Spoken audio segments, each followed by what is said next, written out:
We're joined by Ron Dante right off the stage. How'd that feel? It felt great, man. It's great. The sound system's great. The people here in Bakersfield are so wonderful.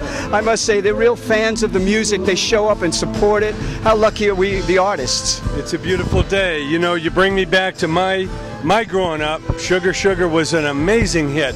For those that don't know, talk about how big the Archies were back then. Well, you have to realize the Archies record of Sugar Sugar was #1 on the Billboard chart, year-end chart, which means it's outsold the Beatles, the Rolling Stones, and the Fifth Dimension that year. It was the biggest single of the year. It sold. Which year was this? 1969. It was the record of the year, and it sold 6 million copies. That nobody's selling 6 million copies of one song anymore, right?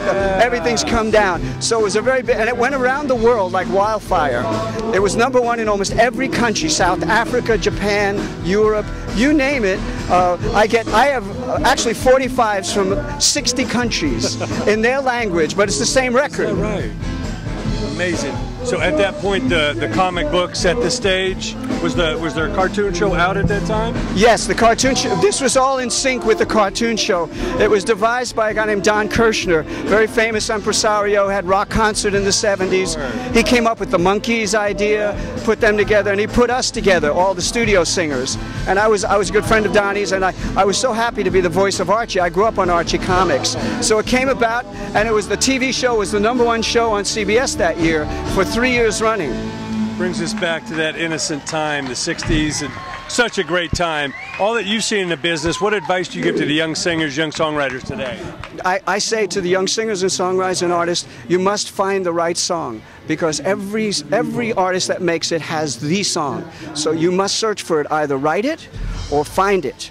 But you must get the song that breaks you through, and that means a lot for songwriters. That means a lot of writing. You can't just write 5 or 6 songs and say, oh, I didn't write a hit. You must continue to write almost every day if you can. Come up with new themes that speak to your generation. Like Taylor Swift. She speaks to her generation, to the people that love her. And Bruno Mars, he writes his songs, he produces his songs, and he speaks to his generation. Today you have to really keep at it, and it's harder than ever because there's a lot of competition. But if you're really good, you'll rise to the top. Back in the day, you had the Brill Building and people that just wrote songs all day long. It was a factory. I mean, they took it so seriously. So we appreciate all your words. Thanks so much for all the great music. My pleasure. Good to see you, Ron. Thanks so much.